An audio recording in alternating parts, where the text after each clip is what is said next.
Hey folks, and welcome to a special episode of The Lobby. This is our full show that we recorded up in Seattle at PAX Prime at the cool little GameSpot hub up there.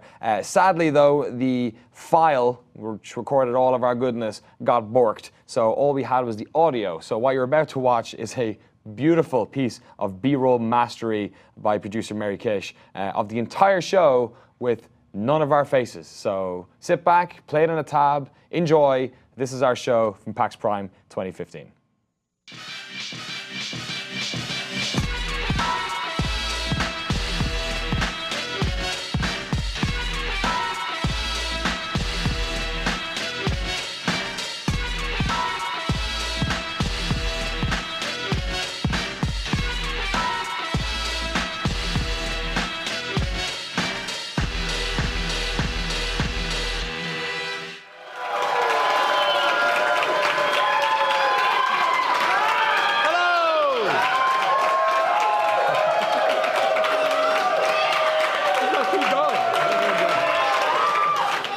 Thank you so much. Hello, welcome to the Lobby. GameSpot's weekly hangout every Tuesday at 2 p.m. Pacific. Oh, wait a second. Wait a second. Was it Friday or Saturday? Are you all right? Are you all right? Friday or Saturday? I can't remember. It's Saturday. I feel like you asked me this question already at some point today, but it's Probably, Saturday. Yeah. I'm getting this awful case of deja vu. We're PAX. This isn't GameSpot at all. I'm here with Austin Walker from GiantBomb.com. How's it going? Mike Mahardy from GameSpot. Look at that hair. And it's the second most Irish sounding person here on the stage, Colin Moriarty.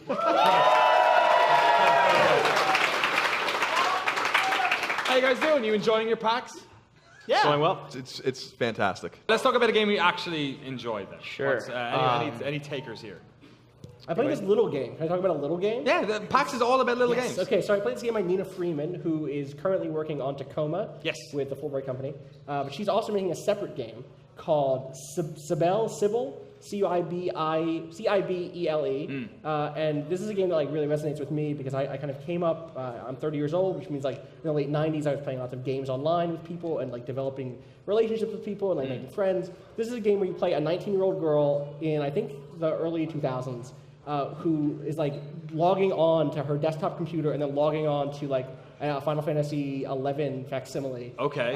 And like talking to her friends, and like there's a dude who you're flirting with, and it's like all about the weird social relationships that are happening there, and you're also like playing this MMO style game while you do it. It's like very simplistic in some ways, but it's also like, you know, when I go and play retro games, they don't normally simulate the feeling I had as a person playing retro games. Like when I play Shovel Knight, like, oh yeah, Shovel Knight's dope. Yeah. But like, I don't get the feeling of playing, of like when I played DuckTales originally as a little boy. It doesn't like transport you back. Right, to whereas when you were this a kid. transports me back to like being in my room and being like talking to strangers on the internet for the first time and like figuring out like, oh, can I tell this person my real name? Like, nope. Nope.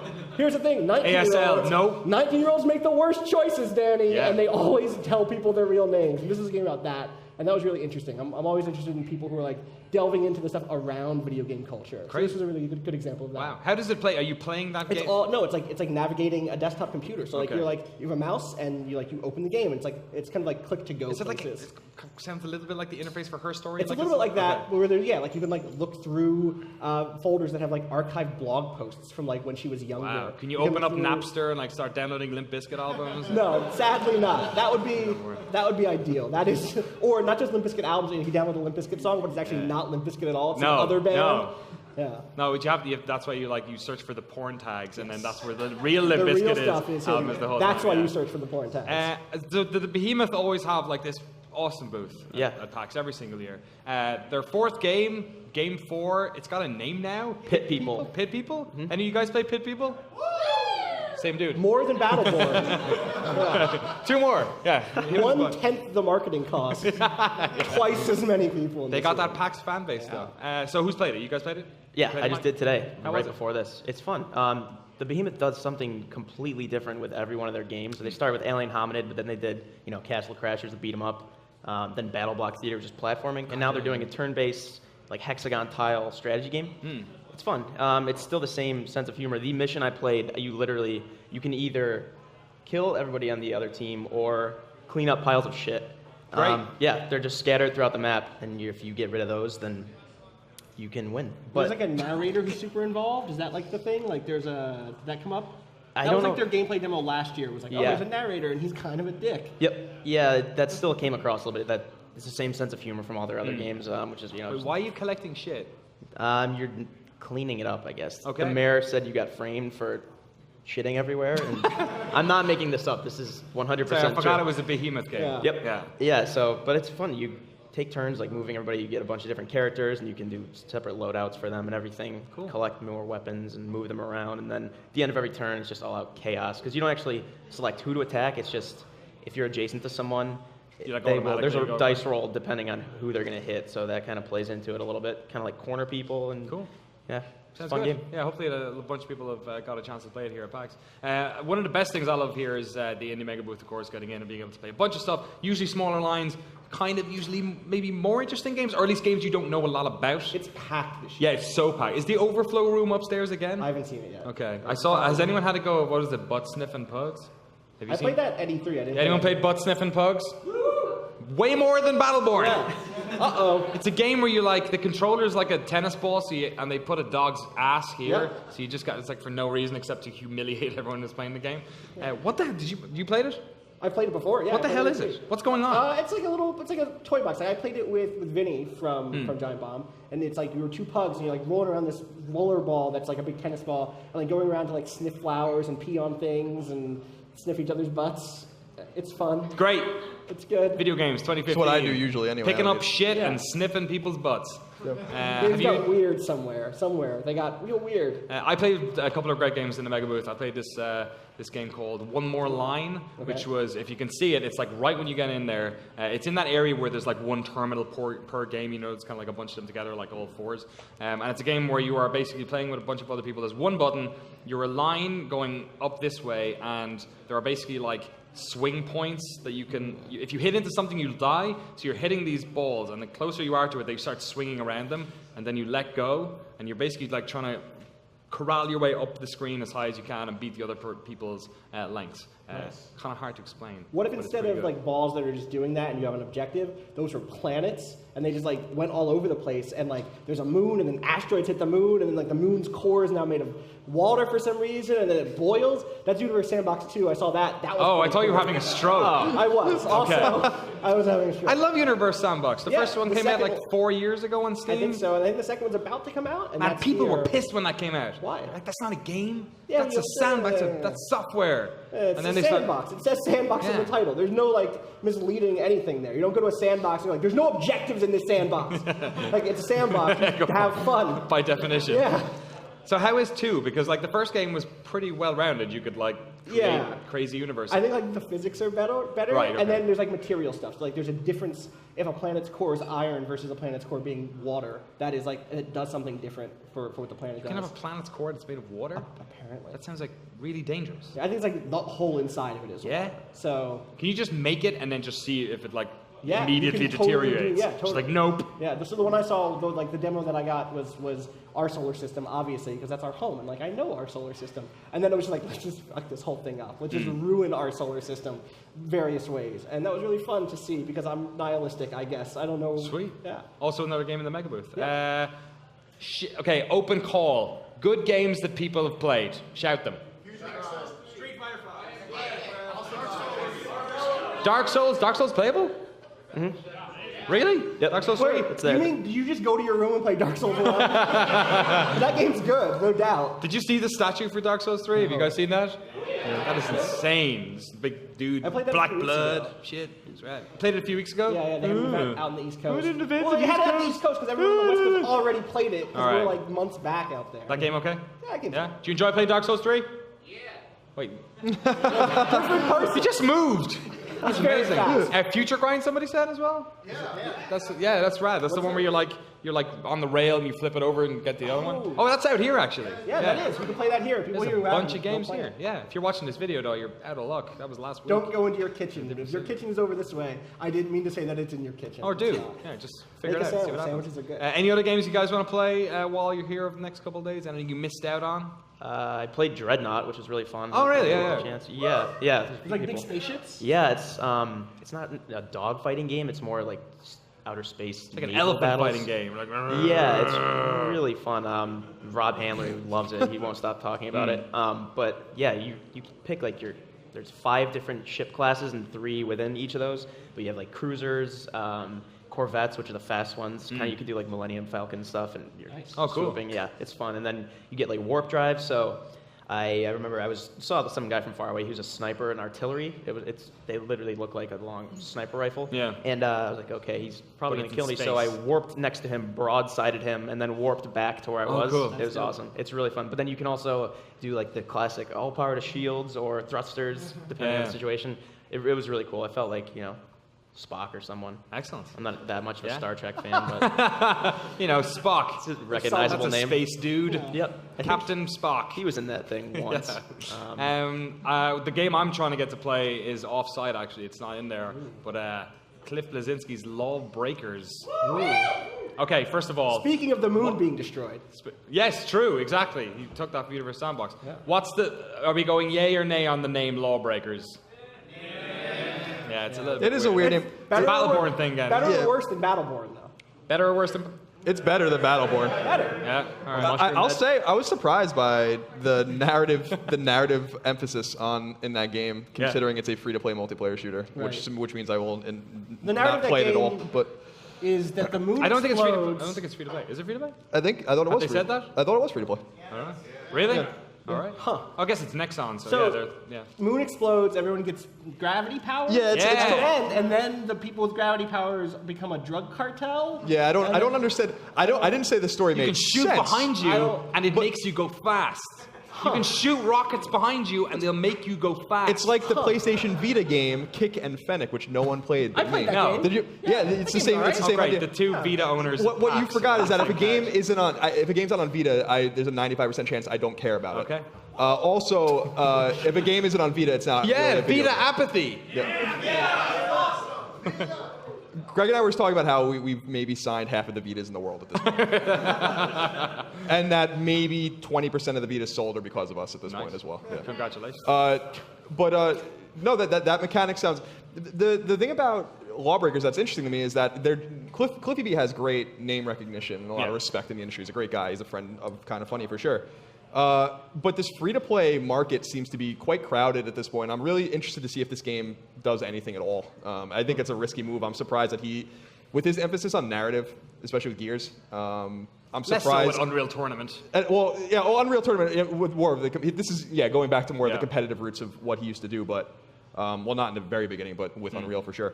I'm surprised and a little disappointed that he's not making a single-player game, and would like to see him do that, but it's that's not happening. Maybe it's a money thing. Games are expensive. Like single-player story-driven stuff can get really. So a up team there. of 40 people as well. So Jeez. Yeah, Nexon's publishing it, which I thought was interesting too. But Yeah. I'm the interested folks to see who how it brought you goes. Counter-Strike Online China Edition. Have you ever played that?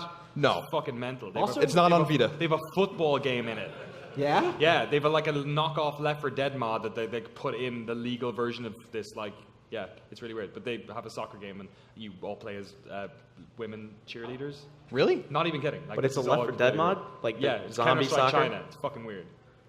We should go play that. Yeah, where do why- Go zombies play that. It's not a That's PAX. the best You game can go of play it right PAX. now. Just set your IP to Shanghai and get in there with all the zombie soccer madness.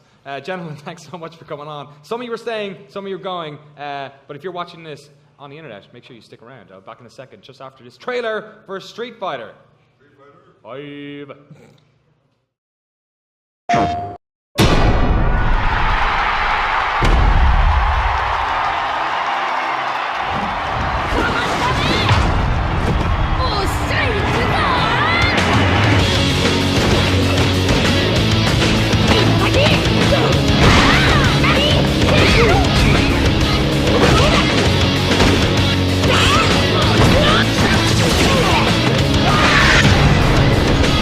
What?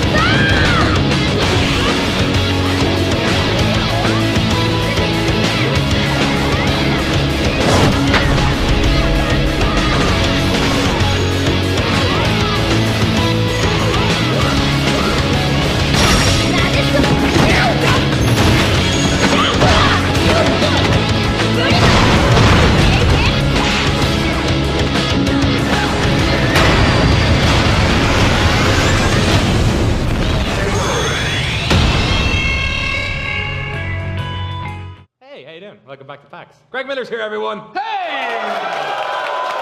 What's up, everybody? Now, do me the honor of at least saying my company in .com. You introduce everybody else. Oh, this guy's from Giant Bomb. This guy's from GameSpot. That's Colin. Yeah, but you guys are fucking everywhere. No, we're not. You All guys right, are I'll make my way there then. Rob Handler from GameSpot.com. What are you saying there? Mike Mahardy from VideoGames.com. I love that site. Yeah. And it's Greg Miller from KindaFunny.com. Thank you. God forbid I get one click out of this thing. You guys you're beyond websites. You're on YouTube. I'd love to say it, but Totally it's by copyrighted. I owe Per Schneider a nickel every time I say it. You're on everything. And you've been busy all PAX as well? Yeah, we whore ourselves out a lot. Yeah. So yeah, we run around and do stuff. I had 5 panels yesterday, Danny. Really? That's a record for me. Jesus and I was Christ. on a live stream. Oh my god. I know. What was the best panel you were on? Oh, you and me live streaming about Metal Gear without Metal Gear, of course. Oh yeah, that was great. True story. They're like, oh, we'll totally we're gonna do this first ever live stream of Metal Gear Solid 5. Greg will get to play. It'll be great. I'm like, great. We get there and I'm like, where's the game? And they're like, Konami's stuck in traffic. So for 30 minutes, we just talked about Metal Gear Solid 5. Fuck it. It was the start of the show. It was like, we're gonna have gameplay of the yeah, right? What you said is if you did. I opened it up and I'm like, if you needed another reason to hate Konami, here it is. If you need another one as well, microtransactions. That's what we're here to talk about as well. Let's talk about. First of all, let's talk about the Metal Gear Solid microtransactions because there was some sort of like miscommunication about like what exactly they were. So there's the online component, not Metal Gear Online, but the Forward operating base. yes, the player versus player part of Phantom Pain. Correct. That has Microtransactions of some account. yes, Some kind. yes, You might ask me, you'd say, Oi, Greg! yes. You've been playing this thing for a week, ain't you, governor? And I'd say, Can you at least do an Irish one? that's fucking spot on Irish. It doesn't get any more Irish than that. Anyways, and you'd ask me about, like, you played it for a week. Don't you know all about this? And I'd be like, I should, but no. Because they made us play offline, which meant that we couldn't play forward operating base on the console we were playing on, which meant that when we wanted to play forward operating base, we went to a series of consoles that were connected together, like at a local party, Like on a a dev LAN, unit, and played it there. So at no point was there any mention of, oh, you need these tokens, and you need this to do that, and blah, blah, blah. So when Peter put up his story the other day that was like, you have to spend real money on top of the $50 or $60 you've already spent to open up FOB, I was like, that sucks. And then it got updated, and it's like, that's not the case. And then I was like, well, I'm really confused. And so now I sit here twiddling my thumbs, waiting one day for this thing to be online for me to see what it's all So we about. can finally see. Yeah. So apparently, what the story is that you do collect these MB units, I guess, that you can then use to unlock some of the aspects of the player versus Forward player operating stuff. base, okay. But the fact that I guess what we're talking about today is the fact that like why are even microtransactions in here? Like this is I'm sure you've played a bunch of it. I'm sure it feels like it was worth $60, but 1000%. Yes. Does the fact that there is microtransactions in this game it's just kind of fucking irritating every time this comes up, right? I mean, here's the thing. I think that microtransactions have gotten a bad rap. I think that microtransactions are being judged as something that are terrible without ever experiencing what they are. So I'm withholding judgment on Phantom Pain until I get in there and know what the microtransaction is. Because the thing I took away from it and talked about in my review on youtube.com/kindafunnygames Jesus Christ. is the fact that the game I could easily see being knocked for being too big. There's too much to do. You'll never see enough. It's like the Witcher scenario, right? Right. So if the forward operating base thing is like, hey, you want to play this and you want to be competitive, well, you can buy this booster and you can do this, or you know what I mean, that kind of thing, and not play. I'm 62 hours in and haven't even started FOB, so I have as however many left to do. Like that doesn't grind my gears yet. When we get in there and it's like, to play the game, you need to pay. And then it's like, well, this sucks, but I don't want to judge it until I've had it. Mike, this has also crept up recently. I remember with Halo, and the two of you guys are big Halo fans as well. Yep. So Halo 5 multiplayer is going to have microtransactions. Yeah. Again, purely cosmetic stuff. Is that right? No. There's no. It's funny. First you hear all of Halo 5 is going to be free DLC. You're like, oh, that's awesome. Yeah. And then it hits you with essentially there are rec packs. It's a patience thing.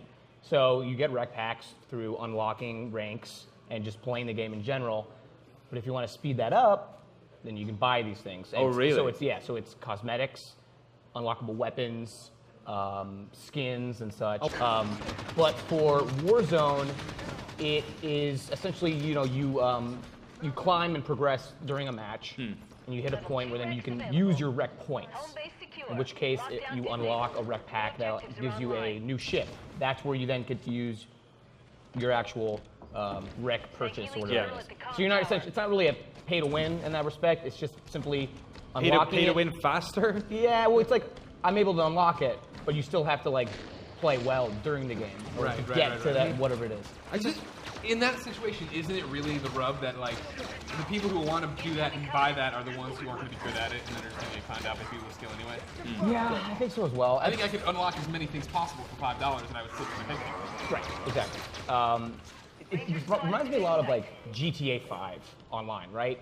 Like it's just buy the stuff to get it faster. Yeah. And without the like grind. just pay like $1 million, like get Right. you $10 for $1 million in But the game, you know, whatever. yeah, and again, what's really fascinating, and I'm curious about is how quickly will I get these packs, these rec packs on my own? Sure. That's what's scary. I just feel like between this, earlier this year we had Evolve, right? Did anyone here play Evolve when it came out? All right, are any of you still playing Evolve? Where the hell yeah, guy? Like when that game came out, apart from the fact that it was like it had its moment in the sun, whatever, for whatever reason it didn't have longevity, but one of the reasons I feel like there wasn't even that many people who shouted the first time was that, and it's so not Turtlebox's fault, but like when that game came out, there was this big marketing thing about there's like 16 different ways you can buy this game. We have the Behemoth pack, and then there's the multi DLC, and then there's the season pass, which has the other little DLC, and you didn't get that one with this. And it just like I feel like with this and like with a bit like the Phantom Pain and with you're talking about Halo 5, like a lot of this stuff just makes me feel like I'm spending $60 on a game, but I'm still not getting the fucking full game, you know? Yeah, that's the thing that I don't necessarily like about microtransactions. I'm pretty negative on them in general. I get if there's a free-to-play game that you don't pay $60 out of the gate, you don't pay $20. You get the game, you can play it for free. The microtransactions could like speed it along, or you pay for the content you want. But I have a problem with the fact that they're making this content, but so clearly they took the time to have it in there, but then they just put a gate in front of it, and you've already paid $60. I've played a little bit of Metal Gear, and I don't know much about the microtransactions with that either. No one does. Yeah. And it's such a huge game, but still the fact that they're in there still just makes me a bit uneasy. Like with Halo 5, the fact I remember Mass Effect 3 did that with the multiplayer.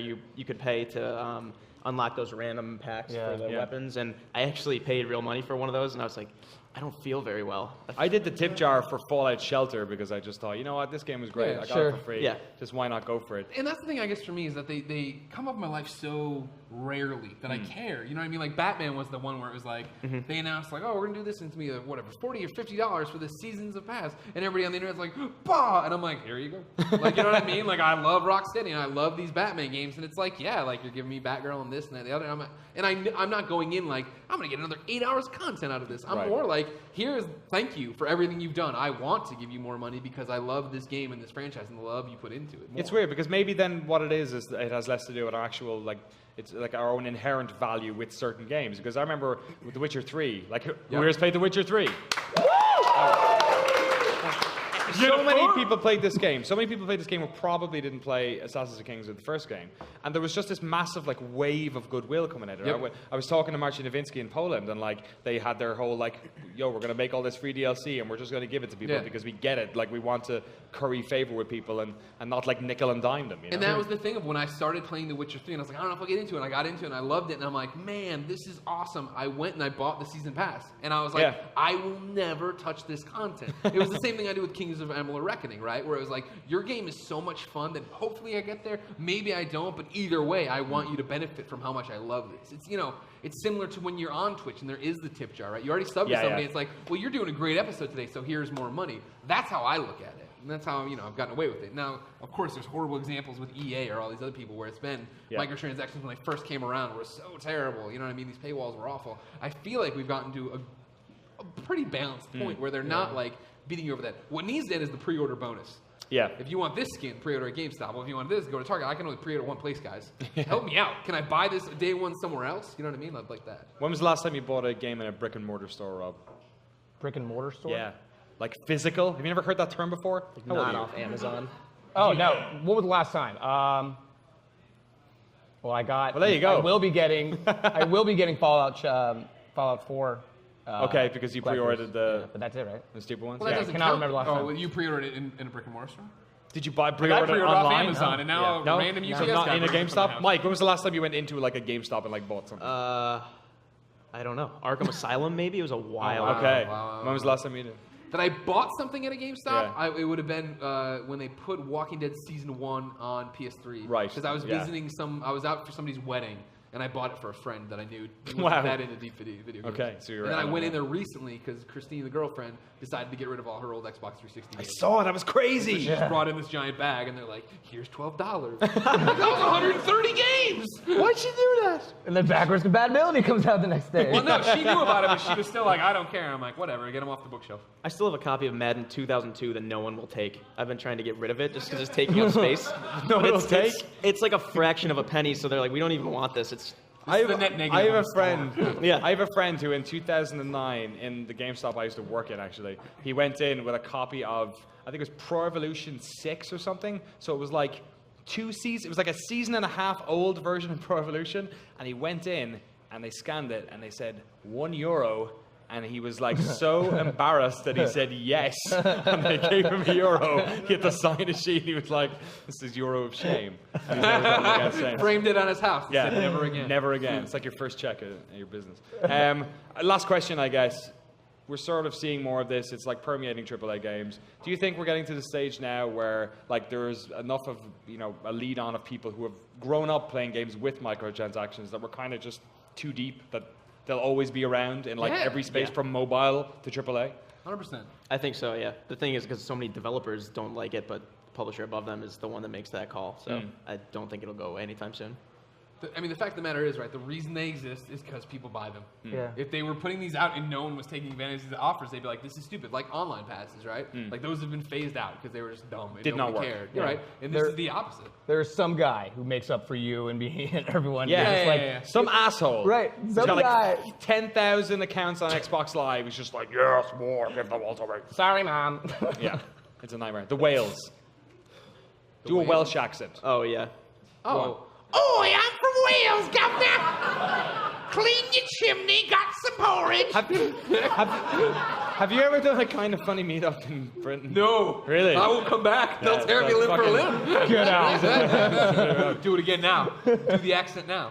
Rob, Mike, and Greg, thank you so much for coming on, talking about microtransactions. I feel kind of depressed now. So let's talk about something a little bit more fun right after we check out this trailer for Cliff Bleszinski's latest video game. Dude Huge is back with the Lawbreakers? Lawbreakers? It's going to grow on you. Is it? It's going to grow on Like you. a Like everything else. Remember when you heard Vita for the first time and you're like, ugh, still haven't gotten over it. get out of here. Lawbreakers.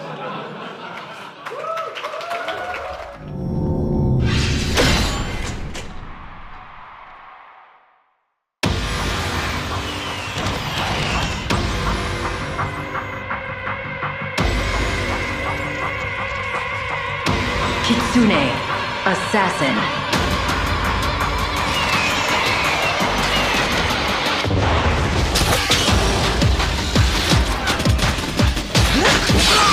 Bye-bye.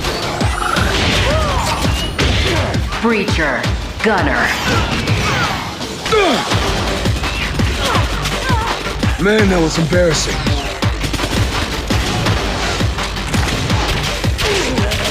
Maverick, Skirmisher.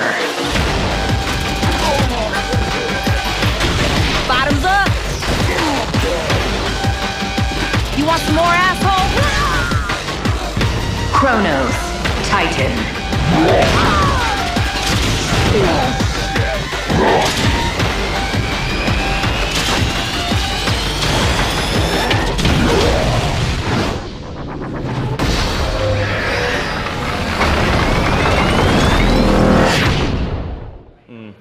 Hello and welcome back to 2015.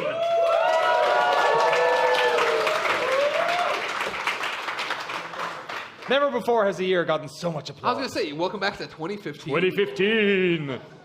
Greg Miller from kindafunny.com. I'm old news now. Yeah. I got a huge pop on the first Colin segment. Moriarty from kindafunny.com. Tyson Root from GameSpot.com. Yeah!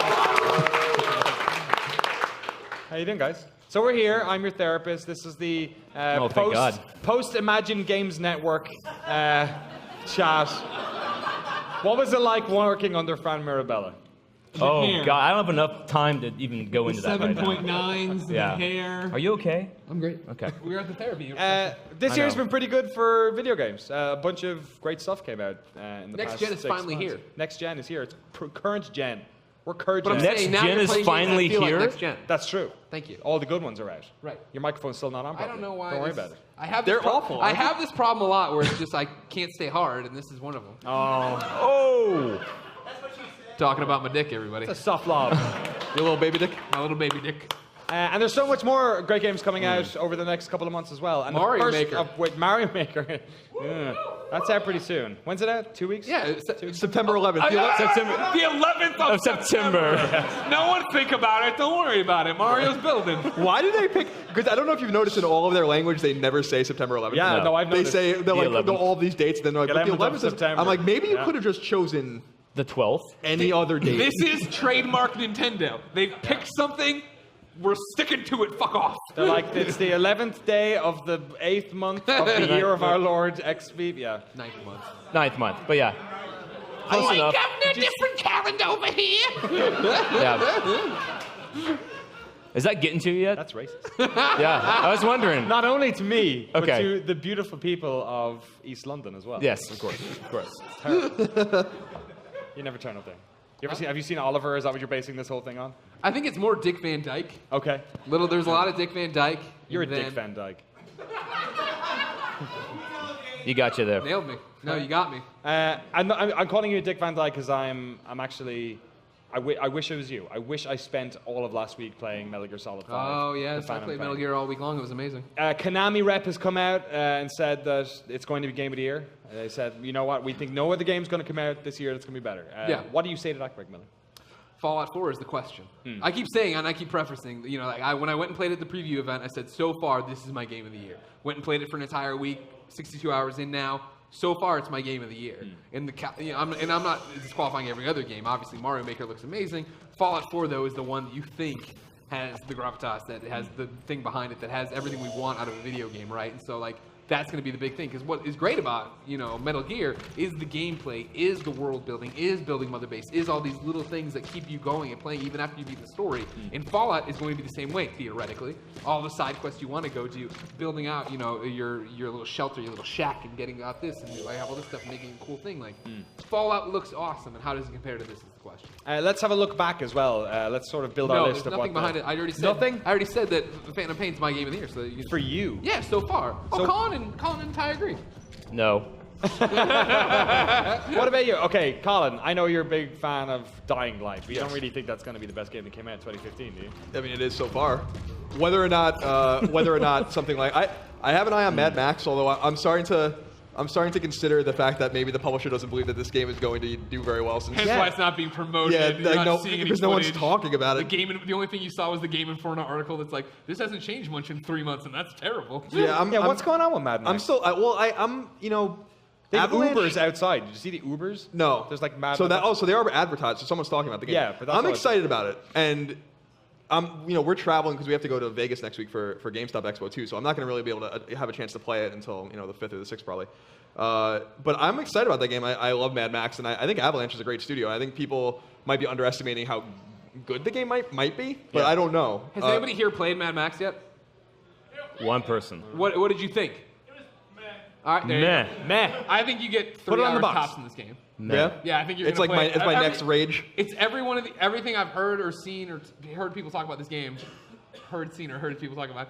I've been drinking. It just doesn't seem like it's coming together. Yeah, it seems like there's something wrong with it. I'm trying to go in with an open mind, and then obviously Fallout. Is super excited about Fallout. But yeah, I think Dying Light's still my favorite game of the year, and I really don't care about Metal Gear. What so. about Witcher 3 Wild Hunt? Come on. Yes.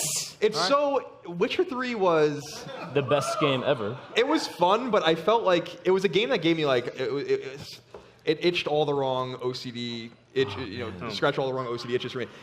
I played it for like 60 or 70 hours. Fantasy Poland or something? Yeah, exactly. Yeah. Collecting flowers and... His dad was a hag witch or whatever the hell. It was just yeah. like I just felt like I was getting nowhere. I played the game for hours and hours and hours, and I'm like, and eventually I'm like, And then you were like, fuck, I better put down this Gwent pack and play the game for real. Gwent was fun, but I just felt like I wasn't getting anywhere. Like after a while, I'm like, why am I even playing this anymore? It's side quest after side quest after side quest after side quest after. We could be over 10 minutes. I can still be saying that over and over again. I'm trying to complete a side quest. 3 more open up. I just run by a guy. There's a side quest, and then I fail it because I ran too far away from him. and I was talking to Christine actually, and she was like, "What act are you in?" I'm like, "There's acts." I played the game for 70 hours and I don't even know that there are acts. Isn't it great? You play that game for 4 hours and then the prologue ends and you're actually, oh no, this is the world. This is the game. No, it's a fantastic game, but I don't think it's the game of the year. There's a bet between Colin and I. Okay. And it was, I forget, on the Kinda Funny forums at kindafunny.com/forum. We put up, I put up. Man, you are, seriously, no shame. Hey, you know what? I'm an independent Why do I person invite here. you on this I'm a show? small business owner, all right? What's on tyroot.com/forum? Yeah. No, we don't want to go there. We It's go safe. to youtube.com/Danny O'Dwyer. Yeah. We put together 10 gaming website publication things. And my prediction is Witcher 3 will win Game of the Year from one of those. Right. Colin says no way. He thinks that by the time we get to the Game of the Year, Witcher will not win a Game of the Year. Really? No, I don't think it's going to win Game of the Year anywhere, like Wow. of import. What do you think of that, audience? And that's exactly I feel the exact same way about Metal Gear, though. No, You think that about Metal Gear? I do. Get the fuck I do. out. Let's go. It'll probably be Metal Gear. It'll probably be Fallout. I really feel like Rocket League might get a nod. From Oh my God. Yes, exactly. Okay, that's gonna win. That's gonna win one of them. I guarantee you. Sure gonna win a So Game of this the is Year. kind of the crux of this whole segment, right? Is Yeah. that like The Horcrux. we all yes, exactly. We are in I still think we are in a bubble. And A I Rocket League think bubble? No, I'm talking about Metal Gear right now. Right. I think that I talk to I have younger brothers that are like 19, 20. They don't fucking know what Metal Gear is. They never even played the damn game, you know? Like they play a ton of Rocket League. They love Fallout, and they ironically started playing The Witcher, never having played the first 2 games. Not one of them is excited for Metal Gear at all. I think they don't Witcher know what it 3 is. I mean, I think yeah. the fans love it and they know what it is. I think but Wild don't- Hunt has way more mass appeal I agree, than 100%. Metal Gear So Solid 5 does. Are you concerned about the MTV Video Game Awards? Like, No, we're I'm talking just- about the bubble I'm we're just in saying. is going to be voting on Game of the Year. I know that's true, but the people in the bubble are also changing. They're not the same old farts that we are. Yeah, they are. No, not all of them. But Yeah. well, I guess the two sort of wins again. isn't the larger question though. When we think about games that are going to be Game of the Year, we think about the sort of like the small amount of people that get to vote on these like for websites and for whatnot that are voting on like the games that like really meant a lot to them. And like a game like Metal Gear Solid 5 is really going to mean a lot to people because it's like, oh, we were playing this game for like 2 decades and it's wrapping up the story and it's mechanically amazing and all this. And like Fallout's gonna, like I bought the stupid Pip Boy thing. Like I'm gonna play that game just for like years probably. Come to right? my house Ahead. and stream from my house, and we'll both wear them, and we'll have 2 TVs. And we'll Oh my gosh, that'd be amazing. Okay. I got my hoodie. I'm gonna be wearing my hoodie and my deal. I think you're forgetting the bandwidth in our house can barely That'll be fine. barely run But Colin then there's Greg that, live. right? And then there's like The Witcher 3 Wild Hunt, another great game that like, but like not everyone played it. But then you think like a game like we are fucking unanimous on Rocket League, and like Yes. everyone here is like, psyched about Okay, Rocket we're in the League. office every single day. Like I have to yell at people. Yeah. Because they keep playing that game and not working. Okay, and you're all out there, all of you. I know you know who you are. Okay, so seriously, like they eat that shit up. Yeah. I've never seen anything like that. Like take over someone's attention like that and just like grab them. It's And 'cause I no played other it- game has done that. We play and work on like the Thursday, like after work, I go home, I play with my girlfriend. It's like Yeah. it's just this game that is.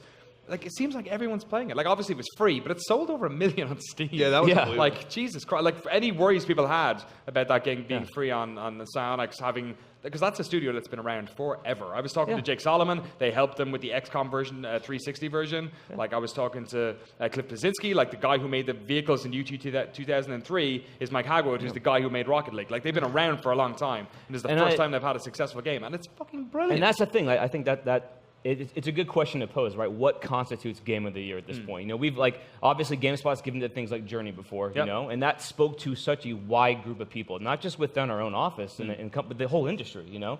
And the question is, will that happen with something like Rocket League? You know, where it speaks to more people. Like Metal Gear speaks to fans of the series, yes, and I mean I have every intention of playing that game, but like again, I think that a game like Rocket League is going to speak to a much broader audience. it just doesn't like fit the mold It doesn't. that we have of what a game of the year But is. maybe right? this is the one that deviates from Yeah. it, and is the fact of like, Yeah. cool, stick with me, quote unquote, a shallow game, right? Like you have this map, and you go and you kick the ball and you do this, and it's not your traditional 60-hour It's the beautiful campaign. game. It's the beautiful game, Greg. Oh, you have that beautiful game. Football. It's already spinning off Yeah. all these pretenders to the throne too. Have you seen this new one where they replaced? What is it? Fucking American football with bicycles? They replaced the cars with people, and it's called like FIFA. It's like I've never seen this game in America before, and here it is. Good one. Nice. I've been cooking that up since I saw Rocket League for the first time. I remember the first year I was working at GameSpot, so back, was it 11 or something, was Skyrim or Portal 2 was going to Yep. win. And Skyrim won by a vote of 3. It was me, Cameron, and Seb Ford in the UK said that Skyrim was better. But that was like so close. This year, between The Witcher 3 Wild Hunt, Metal Gear Solid, and Fallout 4 alone, forget about like what we crazy. think about Rocket League. It's Yeah. going to be like impossible to Be pick. bloodshed. Should we be picking anymore? Yeah. What fun is this hobby if it isn't turning friends against friends? Yeah. I guess. You guys have made a living. I mean, at like, it. it's not a really sexy headline, right? Like we decided not to pick Game of the Year Yeah. this year. Everyone There's too many good wins. games. Well, out of respect for the game that would have been Game of the Year had it come out this year, Uncharted 4, maybe it should just win that this year and then also Yeah. win that next year. I really as thought you well. were going to say Mighty Number 9. That might be my personal one, but yeah, we'll see. see about I that. want to see how good it is online first before I judge it. You know what we can do, Danny? We can start. It's a trend now, right? We can just give everyone a participation trophy. Yeah. You know? Yeah. That way, everyone's a winner. Best post-apocalyptic game. Yes. Best soccer car. Boom, game. done. But I got to give a shout out. I've only played half of it, and I can't wait to get back to it. I was really immersed in it when I was playing it one night. Everybody's Gone to the Rapture. Oh, yeah? I was really into it when I was playing. I'm like, this is really. There's something special about this game, and I just haven't had a chance to get back to it. But it's super intriguing. It's a walking simulator, but I don't think that's a bad thing because I loved Gone Home and all that kind of stuff. What do you want? I thought you were wrapping up, but you kept going, so I was waiting. 'cause You know me better I have than a that. question. Where does Until Dawn fall? Oh, that game. Where does Until Dawn fall? That game Does is that have a shot for Game of the Year? surprisingly good. Yeah, Until Dawn, with the exception of we had talked about this yesterday Yes. on the YouTube stage, but with the exception, in my mind, the exception of Dying Light, Until Dawn is my favorite game of the year. Nice. And Nice. Hayden Panettieri's in the audience. Yeah. Until Dawn is exceptional, and as I've said, they've out Quantic Dream, which I think Yeah. is hilarious. And not in terms of subject matter, but in terms of, Beyond Two Souls was not very good, and I needed a palate cleanser. Heavy Rain was great. They're doing two different things in terms of subject matter. Yeah. David Cage likes to take himself very seriously. They're very serious people over there at Quantic Yeah. Dream. Until Dawn is not one of them serious at seems all. to know it's a video game. Yeah. The other one is like almost Exactly. trying not to be a video game. And I feel like Until Dawn is going to be a sleeper hit and a cult hit. I don't think we've seen the last of that series. I No. think Supermassive will make another one, not with the same cast, but with a different cast. Hope it And sells. There's the funny thing about it is, and I was telling Greg this, is that the game might be the prettiest game on PS4 as well, and I didn't really expect that, especially and I don't want to ruin it for anyone, but the interstitial scenes in between each chapter are astonishingly pretty. And the game really does, the butterfly effect thing is so contrived when you really think about it, but it really happens. Like I told people, there's a trophy for saving everyone, there's a trophy for losing everyone, and there's 8 characters, and I only saved 2 of them. Oh, really? And I was like, I tried my hardest.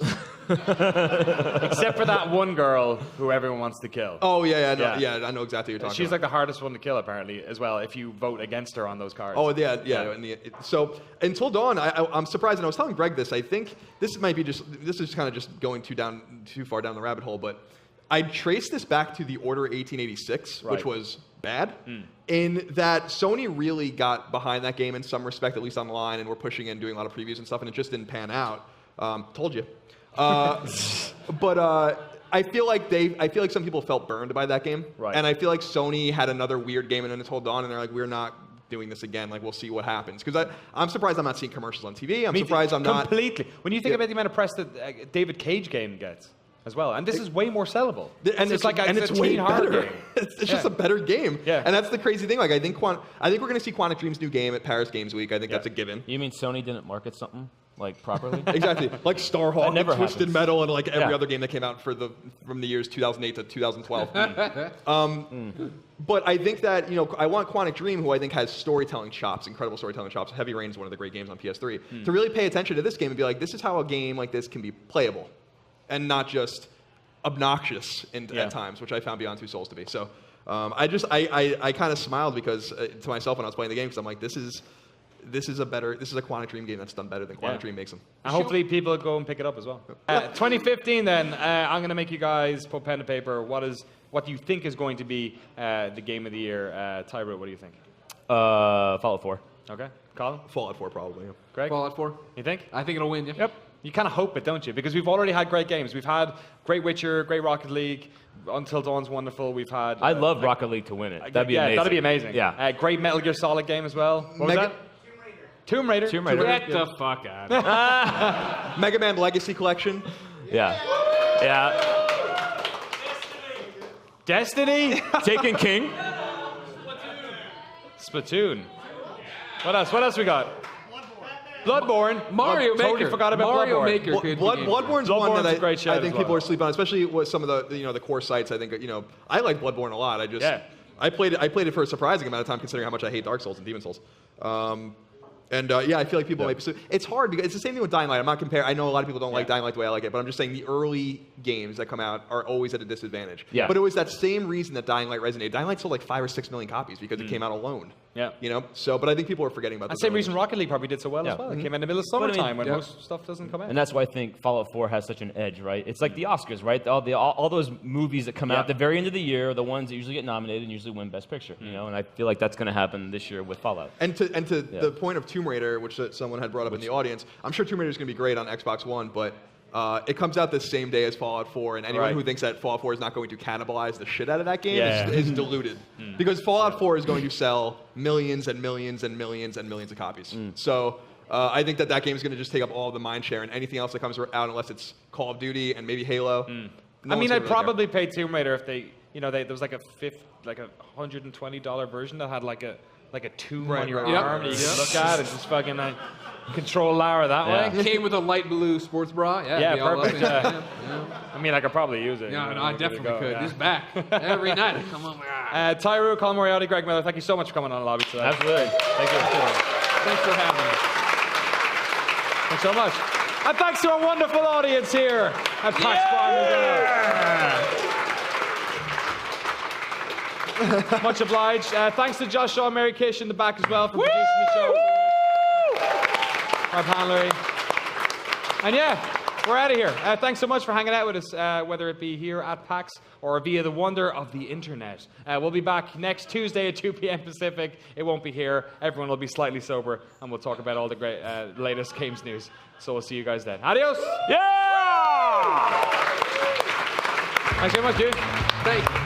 Always a pleasure.